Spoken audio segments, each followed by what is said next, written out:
Hi guys, welcome back to another console mods. Today we have 10 mods to look at over 2 videos, so check out the second video if you haven't done so yet. It's been an entire week since my last video, haven't been feeling too good this week, but I'm back and I have several hundred mods actually to catch up on, so we better not waste any time and jump straight into the first one. First up is Soul Magic. Have you ever wanted to forcibly remove the soul of somebody? I know I have. Well, with this mod, you can. The mod adds 3 new destruction spells, Soul Drain, Soul Grip, and Soul Blast. All these spells can be purchased from Faringer and Dragon's Reach or from the Riverwood Trader. Relish in your ability to sentence your victims to an eternity in the Soul Cairn, denying them all of their afterlife in Sovngarde. Dark, but if you're into that kind of black magic, check out this mod. The spells are actually pretty fun to use, especially the Soul Grip one.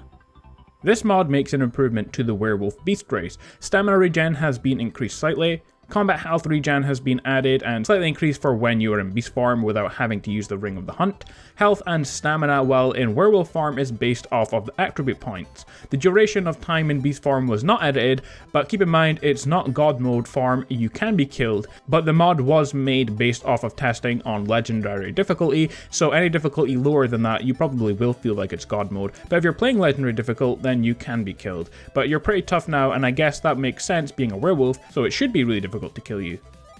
Our next mod is a simple mod that tries to improve the Dawnbreaker sword. If you find that the sword is just not worthy of Meridia's light, this mod will make the Dawnbreaker a much more useful Daedric artifact. It does this by altering 2 things. Increase base damage to 14, which will put the sword on level footing with a Daedric sword. Second, it's doubled the burn effect to 20 from 10, so hopefully you can get the most out of using this awesome sword other than just killing undead.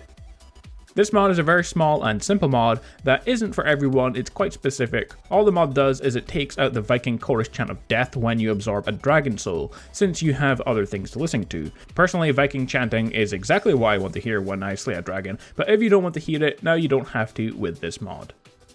Our final mod is DDL, Dynamic Dungeon Loot, and it's an awesome mod that adds a great amount of incentive to explore Skyrim's dungeons by adding in completely new loot systems. DDL brings more variety of fun to loot drops found at the end of dungeons now, and we can go over exactly how it works. Dynamic Dungeon Loot is a mod that adds a rarity-based system to the chests found at the end of dungeons. These are called boss chests. Boss chests typically contain a rather small amount of level gear, and you can predict what you'll get based on your level. With DDL installed, every boss chest makes 2 50% rolls to generate a random piece of gear from 5 primary tiers rarity, which we will go over. This means that you'll almost certainly get at least 1 piece of DDL added loot per chest, with a chance to get 2. These extra drops are in addition to a chest's normal contents, and care was taken to make sure that the balance and economy of the vanilla game remains intact with this mod installed.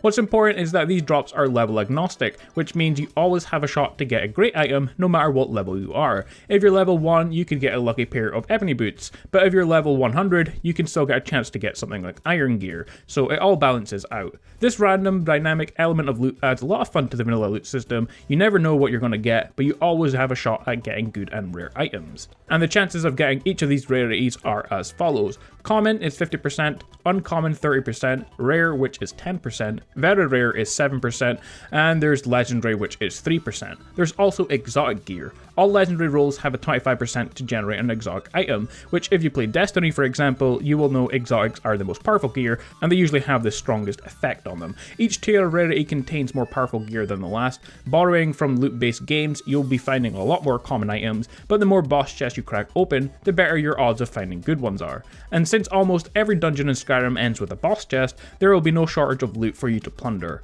So pretty much all of the big chests that you can find in the game have a chance to find awesome and legendary gear. Overall, a must download mod for everyone.